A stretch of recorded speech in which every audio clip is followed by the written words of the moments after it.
Hi, and welcome back to Google Drive Essentials. This is Allison Malika, and in this video, we're looking at the anatomy of Google Drive.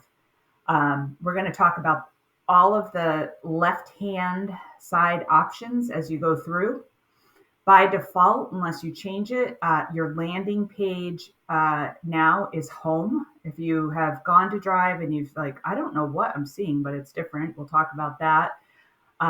Your activity, your workspaces, your drive, your shared drives, your shared with me, recent starred, spam, trash, and storage. So, there's a lot in Google Drive.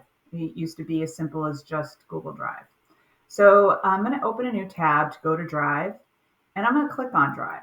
Now, by default, I'm going to show you how to do this later. You can make Drive your landing page, but Google has set it up so that if you have the new release of Google Drive, your landing page will be home. And Google thinks that they're going to help you find what you need faster. So the home is your new landing page, and Google thinks these are the most relevant files and folders for you. Now, whether you disagree or agree with that, it's up to you. I'll show you later on in this tutorial on a different playlist how to modify your settings and set other places to be your landing page. By default, it's showing you suggested files. You can change it to suggest, if you're like, oh, I recently worked on a form, so there's my suggested forms. Oh, I was recently working with this other person. Oh, there's the files I was working with that other person. So, or I just want to see what folders I was working in recently. So that's home. Okay. The second thing you can look at is, before we go on, I'm just going to hover over to the right and point out that if you're looking at this and you're like, I just want to see, yeah, that's what I need, right? So I see this one, and then I see this one. This is a video. This is a presentation. So you have your list view and your icon view, or just like the tile view. So I'm going to go back to list view. Bring us back over to the left, and we'll look at another new option, which is called activity. So if somebody has commented recently or put requests in a document, that is going to be here. And so my activity is, do I need to go and respond to a comment or anything? Is somebody waiting for my attention? So that's a good feature. You might want to check into that and see if you have any recent activity. You can create workspaces where you can have a variety of different things, files. So I was working on Google Classroom 102, and I was organizing some files, Google Cleanup, organizing some files.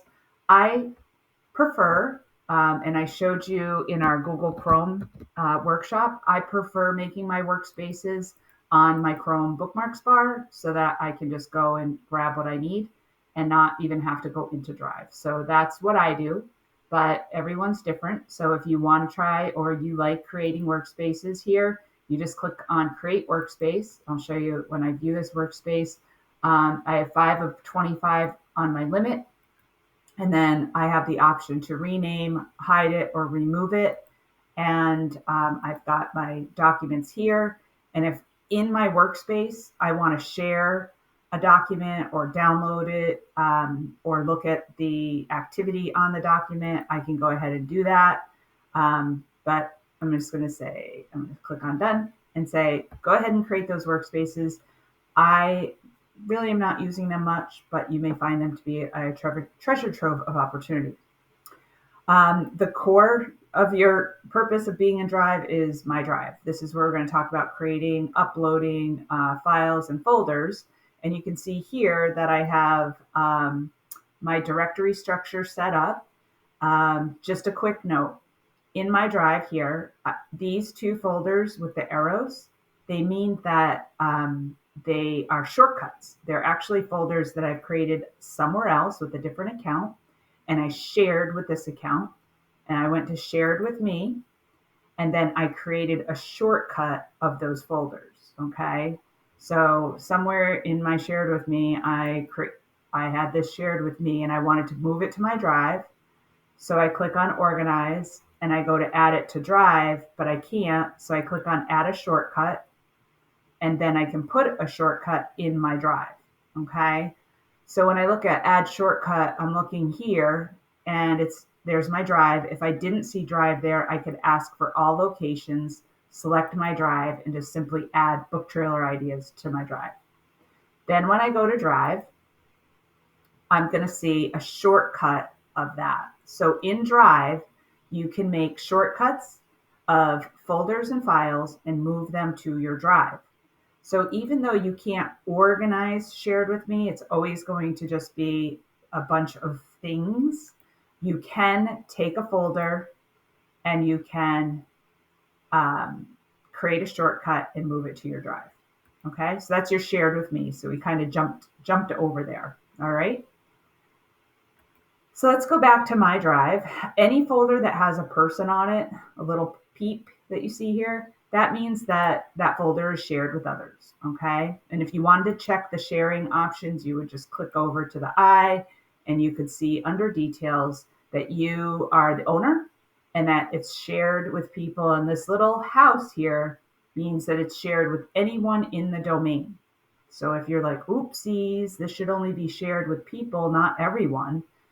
This little box, this little circle that shows the house here, that means anyone in your domain can search and find this folder. So if you don't want people in your domain searching and finding something and you see that, you're going to have to click on Manage Access and you're going to have to change the access to restricted. Okay? Now it's restricted, it's only shared between those two people. But if I wanted everyone in my domain to be able to see it, if they had the link, then I would leave it that way. So that's your person, and that's how you can see who you've shared with. We'll revisit that again in a video in a few moments. And then shared drives, you'll only see shared drives if they're turned on in your domain, okay? So if your admin has turned them on, you may be able to create shared drives, okay? So, and you may not be able to create. So in this case, I can create a new shared drive. I click on new shared drive. And we're not going to get in deep on this because you may or may not be able to make one. However, what that means is that in a shared drive, when you create it, you're obviously the manager.